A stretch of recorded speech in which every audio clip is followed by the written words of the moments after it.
Mengapa Rasulullah jarang sakit alias garing? Nah lah, acil-acil, jolak-jolak, paman-paman, dan kekawan berataan. Ulun hendak memahadahakan lawan buan pian rahasia mengapa Rasulullah Muhammad Sallallahu Alaihi Wasallam junjungan kita bahari itu jarang garing. Di antara kebiasaan beliau yang membuat beliau hidup sehat adalah 1. Selalu bangun sebelum subuh. Beliau selalu berusaha untuk bangun sebelum subuh dengan melaksanakan salat tahajud, kemudian terus sampai pada saat azan subuh dilanjutkan dengan salat subuh. Selanjutnya, selalu menjaga kebersihan. Rasulullah selalu menjaga kebersihan di dalam lingkungan sidin.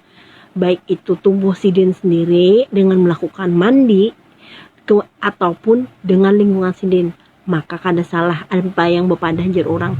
Kebersihan adalah sebagian daripada iman. Nah, habis itu tidak pernah memiliki rasa iri dan dengki. Nah, orang yang memiliki rasa iri dan dengki itu di sana kayak tahulah, kepala sakit, hati sakit, awak sakit melihat orang berkendaraan hanyar. Jar, nyaman banar jar. Dari mana kan dapat itu duit tukar kendaraan hanyar jar?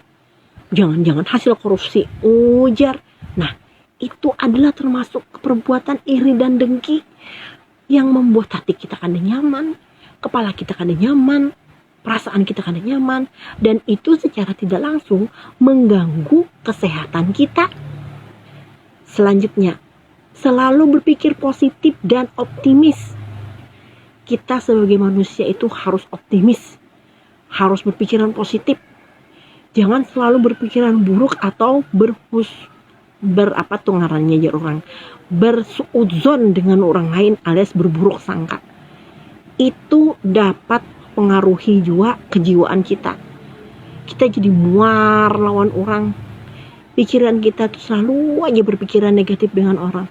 Dan kita tidak pernah optimis. Misalnya, maka wajuakah aku menggawing itulah, maka wajuakah aku menjalani itulah. Nah, itu adalah selalu contoh pikiran yang tidak positif dan tidak optimis. Maka itulah Rasulullah selalu optimis dan selalu berpikiran positif. Maka badan sidin, pikiran sidin, jiwa sidin menjadi sehat. Selanjutnya, tidak makan secara berlebihan. Din sanak, acil, paman, kawan, dan sebagainya. Ulun hendak memadahi dengan bubuan pian. Kita ini prinsipnya adalah hidup itu makan adalah untuk hidup, bukan hidup untuk makan. Amun kita bawian bawa makan terus, parut kanyang, lalu rasa mengantuk terus. Akibatnya kita menjadi malas untuk beraktivitas. Akibatnya kita hendak bawanya guring aja belingkur lagi di rumah.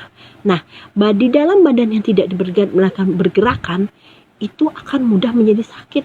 Pintukun sakit, awak rasa rengkot, padahal gak ada begawi apa-apa. Pernah loh kita merasa kayak itu, kita gak ada begawi apa-apa nih, tapi awak rasa rengkot, sakitan.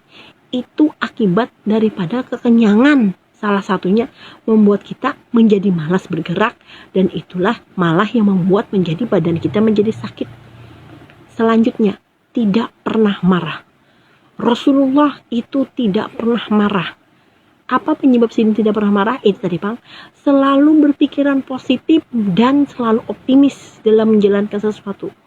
Beliau tidak pernah marah, tidak pernah berusaha untuk meluapkan perasaan kebencian sini di dalam hati. Di dalam hati yang penuh dengan kebencian, di dalam hati yang penuh dengan kemarahan, akan timbul perasaan hati yang penuh dengan duka dan lara yang secara tidak langsung mengakibatkan pikiran dan hati kita menjadi sakit. Itu berpengaruh kepada tubuh kita sebagai manusia. Untuk menjadi sehat, kita harus, yaitu tadi, tidak pernah marah. Selanjutnya, gemar berjalan kaki. Tahulah bubuhan pian, olahraga yang paling efektif, efisien, serta murah meriah, yaitu berjalan kaki. Orang yang ketujuh berjalan batis kemana-mana, itu insya Allah tubuhnya akan selalu sehat. dan selalu langsing. Hehe.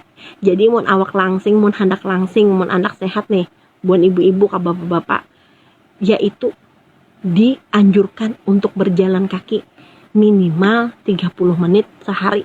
Nah, atau setengah jam sehari, apalagi sampai sejam, wah mantap bener nih itu, amun kita rajin berjalan kaki.